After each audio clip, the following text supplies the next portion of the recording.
LG ultra slim TV का AFC problem ढूंढने में तो ये बहुत ही मुश्किल है, लेकिन हो जाता है क्विकली सॉल्व। बस देखते रहिए मेरा ये वीडियो।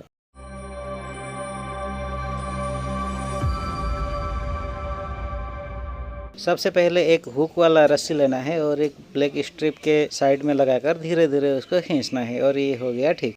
ये क्या है? ना ये तो बस मजाक है। कैसे कैसे लोग रहते हैं यार। तो मजाक ना करते हुए चलिए शुरू करते हैं आज का वीडियो। ये LG का टीवी है और इसमें जो बोर्ड लगा है वो डबल पिन वाला 90 पिन IC का बोर्ड है। ये अक्सर 21 इंच और 29 इंच वाले बड़े टीवी में भी यही बोर्ड हमें देखने को मिलता है। तो आज इसका प्रॉब्लम है AFC प्रॉब्लम। चलिए हम आ जाते हैं बोर्ड के पिछवाड़े में।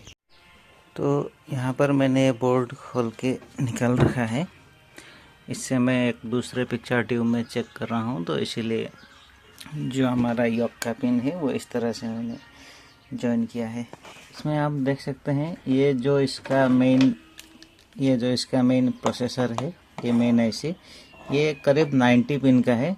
जो यहाँ पर साइड से डबल पिन दिया गया है। ये बहुत ही कम LG टीवी में मिलता है, जो कि जो 29 इंच का टीवी है उसमें ये बोर्ड ज़्यादातर आता है, लेकिन ये फिर भी 21 इंच का है, तब भी इसमें वही बोर्ड दिया गया है। और जहाँ ये बोर्ड दिया जाता है उसमें देखिए, यहाँ पर जो हमारा हॉरिजॉन्टल ड्राइव का सेक्शन है, यहाँ पर ये एक IC लगा होता है, ये एक पिन कुशन मॉसफेट लगा हुआ होता है। तो और इधर हमारा मेन जो ड्राइवर है उसमें भी एक ये वाला मॉसफेट और दूसरा ये डायोड एक लगा हुआ होता है। तो इस तरह का थोड़ा बड़ा सा सर्किट हमें देखने को मिलता है। और इसका जो EST है ये भी थोड़ा बड़ा सा होता है। इसमें 28 वोल्ट के लिए एक एक्स्ट्रा पिन होता है जो कि हमारा पिन कुशन सर्किट को कंट्रोल करता है। तो जैसे कि इस बोर्ड में हमारा जो प्रॉब्लम था वो पिन कुशन का नहीं था। जो पिन कुशन प्रॉब्लम होता है वो दोनों साइड से पिक्चर थोड़ा टेढ़ा होके कम आ जाता है, लेकिन इसमें जो था ये साइड से एक ब्लैक स्ट्रिप जैसा आ रहा था, जिस जगह में जब पिक्चर आता है तो थोड़ा सा पिक्चर मिरर टाइप का हो जाता है। तो अभी PCB को उल्टा कर लिया है। इसमें हम बारीकी से हम चेक करते हैं थोड़ा सा। जैसे कि हमारा टीवी पर स्क्रीन सब कुछ ठीक ठाक चल रहा है, पूरा फुल स्क्रीन आ रहा है, तो मैं वोल्टेज चेक या ऐसा कुछ को मैं अभी स्किप कर देता हूँ। बिना मतलब का वोल्टेज चेक करके तो कोई फ़ायदा नहीं है, क्योंकि हमारा जब फुल स्क्रीन आ रहा है तो सब कुछ यहाँ पर हमें सही लग रहा है। ये है EST का हीटर पिन, ये भी सही है। ये ABL पिन भी सही है। हाँ, किसी वीडियो में मैंने देखा है कि ABL पिन की वजह से ये प्रॉब्लम आता है, ऐसा कुछ बोलते हैं, लेकिन ABL पिन की प्रॉब्लम से ऐसा कुछ नहीं होता। अगर ABL पिन कहीं पर ख़राब हो गया है, ABL कनेक्शन कहीं ख़राब हो गया है, तो ये होता है कि मेनू सब कुछ सही निकलता है, लेकिन उसमें पिक्चर नहीं आता, सिर्फ AB निकल के रह जाता है। तो वो प्रॉब्लम होता है, इसीलिए मैं इस ABL पिन को भी अभी स्किप कर रहा हूँ।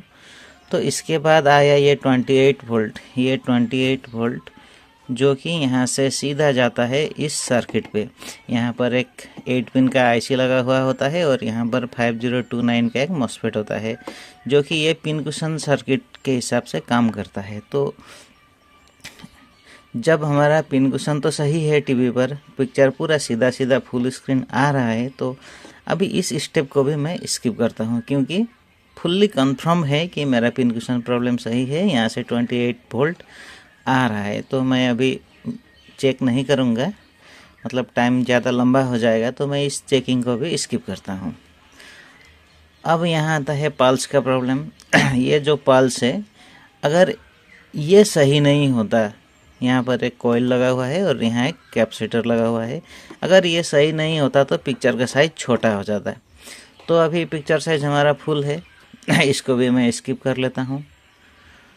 उसके बाद ये है ग्राउंड, ये है 200 वोल्ट। ये दोनों वर्टिकल IC के लिए -14 और +14 वोल्ट।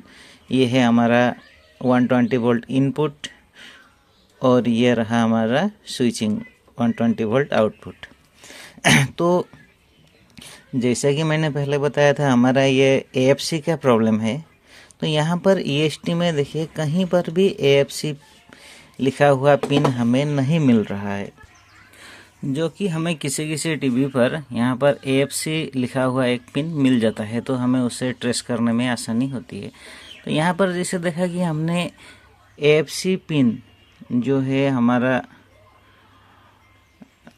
EST से जो भी हमारा करंट निकलता है, फ्रीक्वेंसी बन के निकलता है, उसको डायोड के द्वारा बिना DC में कन्वर्ट करते हुए उसको IC में ले जाया जाता है, तभी तो उसके फ्रीक्वेंसी IC में पहुंच जाता है। तो हम इस थ्योरी से कुछ मिलता जुलता हम फाइंड कर लेते हैं। जैसे कि एक हमारा HT पिन है जो कि हीटर का पिन, इसमें से जो वोल्टेज निकलता है ना, वो कोई किसी डायोड से उसको DC नहीं कराया जाता है, उसको डायरेक्टली अप्लाई किया जाता है। तो हो सकता है कि हमारा एक AFC पिन हीटर का हो।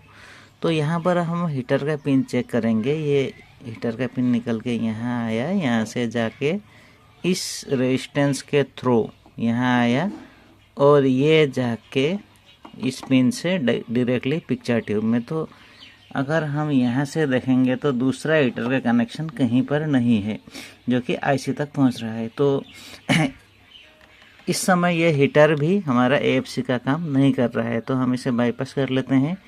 और जो ABL है, ABL भी यहाँ से आकर यहाँ गया, तो यहाँ एक कैपेसिटर है, उसके बाद एक रेजिस्टेंस है और रेजिस्टेंस होकर ये लाइन आके यहाँ से ये IC में जाता है। ये तो ABL हो गया, इसको क्या देखना। तो ये जो 28 वोल्ट है ये तो पिनकुशन सर्किट के लिए है, तो ये भी हमारा नहीं हो सकता AFC, क्योंकि जब पिनकुशन सर्किट में जाएगा ना तो यहाँ से जाके ये रेजिस्टेंस हो गया, ये DC पे कन्वर्ट हो गया। तो मैं अभी बोल रहा था जो चीज़ DC में कन्वर्ट होता है जिस लाइन, वो AFC नहीं हो सकता है। ठीक है, तो हम इसको भी स्किप कर लेते हैं। इसके बाद ये तो ग्राउंड है, ये तो 200 वोल्ट है। अच्छा, ये एक पल्स रह गया, ये पल्स को देखिए, ये सीधा यहाँ गया ये एक कोइल और इसके बाद ये एक कैपेसिटर होके ये तो हॉरिजॉन्टल सेक्शन को कंट्रोल करने में लगा हुआ है, तो ये भी हमारा AFC पिन नहीं हो सकता है। अब आते हैं, ये है 200 वोल्ट, ये है 14 वोल्ट -14 और ये +14, ये दोनों जाके आपका लग जाता है वर्टिकल IC में। ठीक है, एक बार चेक कर लेते हैं, ये भी कहीं इसी में ना निकल जाए। तो ठीक है, ये -14 आया एक रेजिस्टेंस होके आके यहाँ से आके, हाँ यहाँ से ये माइनस में कन्वर्ट हो गया और ये वर्टिकल IC में चला गया। पर ये क्या, जब माइनस में कन्वर्ट नहीं हो रहा था इस पॉइंट में, डायरेक्ट AC के पॉइंट से ही एक कैपेसिटर लगा हुआ है। एक कैपेसिटर लगाकर ये लाइन जाके, हाँ ये तो IC में जा रहा है, तो हमारा AFC पिन पक्का यही होगा। ठीक है, हम इसको चेक करते हैं। जो AFC का प्रॉब्लम बना हुआ होता है ना हमारा टीवी में, तो शायद यहीं से अब प्रॉब्लम निकलेगा। ठीक है, अभी हम इसको चेक करते हैं। तो जैसे कि मैंने एक हाथ से मोबाइल पकड़ रहा हूँ, तो मैं मल्टीमीटर के एक सिरे को मैंने यहीं पर लगा दिया। तो AFC हमारा निकल रहा था -14 के पिन से, ये पिन से निकल रहा था, यहाँ से यहाँ होके ये चीज़ बस ये जाके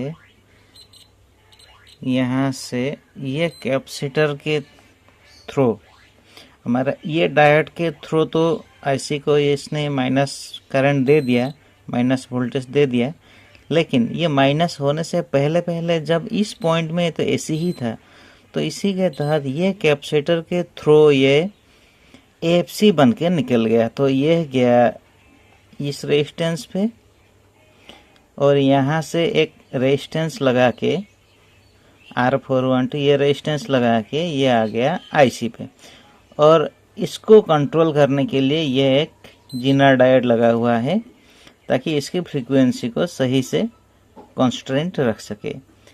ये हुआ हमारा AFC पिन।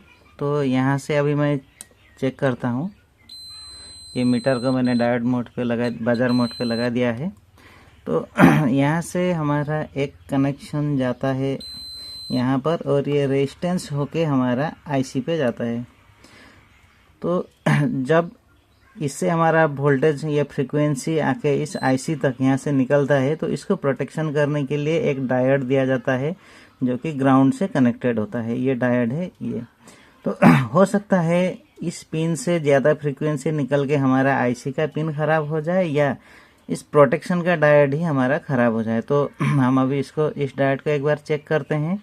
ज़्यादातर केस में डायोड ख़राब हो जाता है क्योंकि यह आईसी को प्रोटेक्शन देने के लिए बना होता है। तो अब हम इसमें चेक करेंगे। मीटर में दिखा हमारा 66, इसका मतलब ये डायोड फुल शॉर्ट है।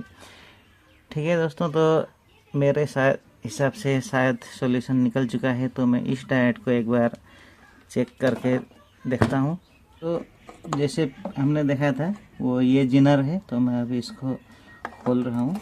मैं यहाँ पर नया जिनर डायोड अभी रिप्लेस कर दिया हूँ। तो इसके बाद अब हम फिर से एक बार कंफर्म कर लेंगे कि कोई शॉर्टेज है या नहीं। तो अभी शॉर्ट नहीं दिख रहा है। ठीक है, कंफर्म हो गया। तो ये देखिए सॉल्व हो गया है पिक्चर। तो हमारा प्रॉब्लम वही था दोस्तों।